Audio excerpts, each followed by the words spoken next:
In the year 1918, the United States found itself in the twilight of World War I, a worldwide upheaval that sent ripples of uncertainty and anxiety throughout the globe. The tools of destruction, with their diverse origins, bore witness to the complexities of the human experience. Across the nation, protection plans emerged like gentle shoots, responding to the call for munitions with a sense of purpose, as the nation sought to meet the demands of the time. In the gentle month of October 1918, Morgan, a serene town in New Jersey, bore witness to the distant sorrows of a world at war. A colossal explosion swept through the central coastline, enveloping it in an unanticipated inferno. In that instant, Morgan discovered itself in the midst of a passing tempest, a story of fortitude within unforeseen turmoil. Amidst the peaceful shores, the T.A. Gillespie Company's shell loading plant, named after its founder Thomas Andrew Gillespie, emerged as one of the several facilities dotting the landscape. This coastal location, though advantageous, stirred some concerns about its proximity to the neighboring towns, an unusual choice for the munitions factory. In June the same year, the plant's grand complex, spanning approximately 2,200 acres and embracing around 700 structures, each intricately involved in explosives production.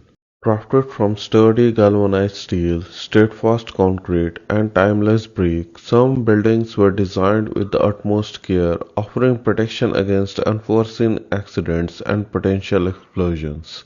Brick walls fortified those housing loading rooms, melting kettles, and ammonium nitrate or TNT storage, each capable of sheltering 150,000 pounds of TNT, stood as a vigilant buffer should the worst occur. Elsewhere, structures intended for the storage of completed shells stood as a blend of wood and concrete, a choice that would later come under scrutiny in the aftermath of the tragic events. At 7:40 p.m. on October 4, Morgan and its neighboring towns experienced an unexpected tremor.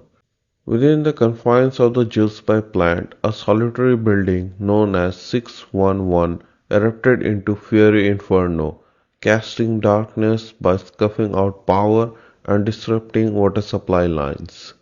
Brave firefighters hastened to the scene, only to be met with dwindling water pressure, rendering them powerless against the relentless blaze that propagated to the neighboring magazines, amplifying the devastation. Meanwhile, additional firefighters found themselves unable to reach the plant's hydrants, located amidst the building now ablaze. Plant workers, gripped by fear, reacted swiftly. Those who could fled, leaving behind all possessions in their desperate bid for safety. Above, shells whispered through the night air, while people navigated through the sporadic darkness, seeking escape, all while dodging the glass, shrapnel, and explosive shells that rained down like a heavy fleeting shower. As the plant employees sought refuge from the unfolding inferno, the residents of nearby South Amboy found themselves in a similar struggle for safety. A steady stream of people fleeing the initial explosions soon swelled into a mass exodus, with subsequent blasts sending tremors throughout the houses and causing almost every window to shatter. The citizens became unwitting travelers wandering the streets in search of sanctuary within neighboring towns. Those who remained behind were compelled to camp outdoors, gripped by the fear that their homes might crumble around them. Others, driven by the bonds of family, made their way towards the flickering flames of the complex, holding on to hope of reuniting with their missing loved ones. It would be several days before the relentless explosions and fires would finally subside, allowing for a sober assessment of the full extent of the tragedy. Among the 700 buildings that were once stood proudly at the loading company, a staggering 325 lay in ruins, leaving the landscape forever altered. The grounds bore witness to an intricate pattern of craters, with one particularly imposing depression measuring 30 feet deep, 140 feet wide, and 150 feet long. Once the site of an ammonium nitrate storage holding 1 million pounds of the substance. In the aftermath, from the vast stores of 30 million pounds of explosives housed within the magazine's storage and freight cars, 12 million pounds were lost to that fateful night. Of the over 1 million loaded shells, more than 300,000 were either detonated or obliterated. Amidst the staggering material losses, the human tragedy was both profound and heart-wrenching. The very nature of the disaster made it nearly impossible to determine an exact death toll, as some bodies were never found. It is believed that around 100 souls made their fate on the grounds of the plant, leaving a sober mark on history. Among the estimated 62,000 people who were abruptly displaced by the explosions, vulnerable to the elements, nearly 300 would ultimately succumb to a concurrent flu epidemic that swept through the region during those trying times, adding another layer of sorrow to an already heavy burden. The unfolding aftermath brought up various theories about the accident. Some questioned whether this was a deliberate act of sabotage, shrouding the tragedy in uncertainty. In the days that followed, Gillespie himself reached out to the newspapers, sharing his belief that a kettle of amatol, a blend of TNT and an ammonium nitrate, had tragically overflowed, igniting the initial blast despite the efforts of his employees to control the volatile material.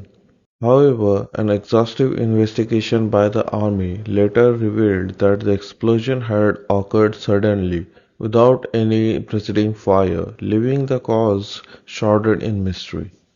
The epicenter of the calamity was pinpointed in Building 611, and from there, a cascade of explosions ripped through the shell storage, shipping cars, and finishing rooms, unleashing massive fires and hurling shells into the night sky. The powerful blast that once shook the heart of central New Jersey has now faded into a distant echo of the past, often overlooked by the present-day residents who call this place home. Among the once imposing complex of 700 buildings, only two remain, their identity subtly transformed into bustling local businesses.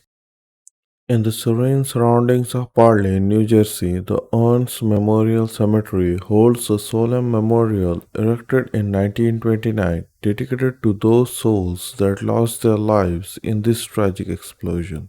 It serves as a gentle reminder of the past, a place where memories can be revisited with reverence and reflection. It is in this 20-foot by 35-foot grave, and within the few remaining walls of the ruined buildings, that the last memories of a terrible event that shook New Jersey rests, reminds that the tragedies of the war can turn any location into a site of unspeakable disaster.